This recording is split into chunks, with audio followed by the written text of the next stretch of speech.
Adidas and Nike advertising and marketing കോമ്പറ്റീഷനിൽ ഏറ്റവും top competitors ആണ് അഡിഡാസ് ആൻഡ് നൈക്ക്.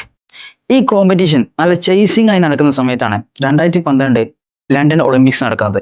$150 മില്യൺ നൽകി അഡിഡാസ് 2012 ലണ്ടൻ ഒളിമ്പിക്സിന്റെ ഒഫീഷ്യൽ സ്പോൺസേഴ്സ് ആയി. ബട്ട് ഒരു ക്ലവർ മാർക്കറ്റിംഗ് സ്ട്രാറ്റജിയിലൂടെ നൈക്ക് അഡിഡാസിനെ ഓവർടേക്ക് ചെയ്തു. Welcome to brand marketing stories. $150 million നൽകി 2012 ലണ്ടൻ ഒളിമ്പിക്സിന്റെ ഒഫീഷ്യൽ സ്പോൺസർഷിപ്പ് അഡിഡാസ് സ്വന്തമാക്കി. ബട്ട് വേൾഡ് അറ്റൻഷൻ കിട്ടുന്ന ഈ ഒരു മാർക്കറ്റിംഗ് ഓപ്പർച്യൂണിറ്റി മിസ്സാക്കാൻ നൈക്കിന് കഴിയുമായിരുന്നില്ല. ഒഫീഷ്യൽ സ്പോൺസർഷിപ്പ് ഇല്ലാത്തതുകൊണ്ട് തന്നെ ഒളിമ്പിക്സിനെ വെച്ചുള്ള ഷൂട്ട് ലണ്ടൻ 2012 ഒളിമ്പിക്സ് റിംഗ് തുടങ്ങി ഒളിമ്പിക്സിനെ മെൻഷൻ ചെയ്യുന്ന ഒരു കാര്യവും അഡ്വർടൈസ്മെന്റിൽ ഉൾപ്പെടുത്താൻ നൈക്കിന് ലീഗലി അനുവാദമുണ്ടായിരുന്നില്ല. ബട്ട് ഇതിനെല്ലാം ടാക്കിൾ ചെയ്തുകൊണ്ട് നൈക്ക് ഒരു അഡ്വർടൈസിംഗ് ക്യാമ്പയിൻ സ്റ്റാർട്ട് ചെയ്തു.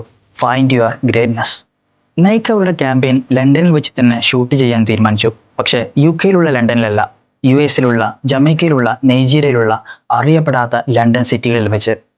ഒളിമ്പ്യൻസിന് പകരം സാധാരണക്കാരെയും ലോക്കൽ അത്ലറ്റ്സിനെയും വെച്ച് അവരുടെ ഷൂട്ട് നടന്നു. ഫൈൻഡ് യുവർ ഗ്രേറ്റ്നെസ് എന്ന മോട്ടോയിലൂടെ greatness exist everywhere, not just on grand stage of London. നിങ്ങൾ ലോകത്തെ ഏത് അറിയപ്പെടാത്ത ലണ്ടൻ സിറ്റിയിലാണെങ്കിലും നിങ്ങൾക്ക് നിങ്ങളുടെ കഴിവിനെ കണ്ടെത്താം എന്ന ഈ തോട്ട് എല്ലാവരെയും ഇൻസ്പയർ ചെയ്യിച്ചു. ഈ അഡ്വർടൈസ്മെന്റ് ലോകമെമ്പാടും ബ്രോഡ്കാസ്റ്റ് ചെയ്തതോടെ ഒളിമ്പിക്സിന്റെ ഒരു റെസ്ട്രിക്ഷനെയും ബ്രേക്ക് ചെയ്യാതെ തന്നെ നൈക്കാണ് ഒളിമ്പിക്സിന്റെ ഒഫീഷ്യൽ സ്പോൺസേഴ്സ് എന്ന് ആളുകളെ തെറ്റിദ്ധരിപ്പിക്കാൻ കഴിഞ്ഞു. ഈ മാർക്കറ്റിംഗ് സ്ട്രാറ്റജിയാണ് ambush marketing. At last impact of this campaign. $150 million നൽകി ഒഫീഷ്യൽ സ്പോൺസേഴ്സായ അഡിഡാസിനെ മെൻഷൻ ചെയ്ത് 9,000 ട്വീറ്റുകൾ വന്നപ്പോൾ ഒരു ക്യാമ്പയിനിലൂടെ മാത്രം നൈക്ക് നേടിയത് 16,000 ട്വീറ്റുകളായിരുന്നു. കൂടാതെ നൈക്കിന്റെ അഡ്വർടൈസ്മെന്റ് 5 മില്യൺ ആളുകൾ കണ്ടപ്പോൾ ഒഫീഷ്യൽ സ്പോൺസേഴ്സായ അഡിഡാസിന്റെ അഡ്വർടൈസ്മെന്റ് വെറും 3 മില്യൺ ആളുകൾ മാത്രമാണ് കണ്ടത്. ഇതിലൂടെ ഒരു മാർക്കറ്റിംഗ് സ്ട്രാറ്റജി ബിൽഡ് ചെയ്യുമ്പോൾ പണത്തേക്കാൾ എത്രയോ വലുതാണ് ക്രിയേറ്റിവിറ്റി എന്ന് നമുക്ക് മനസ്സിലാക്കാൻ കഴിയും.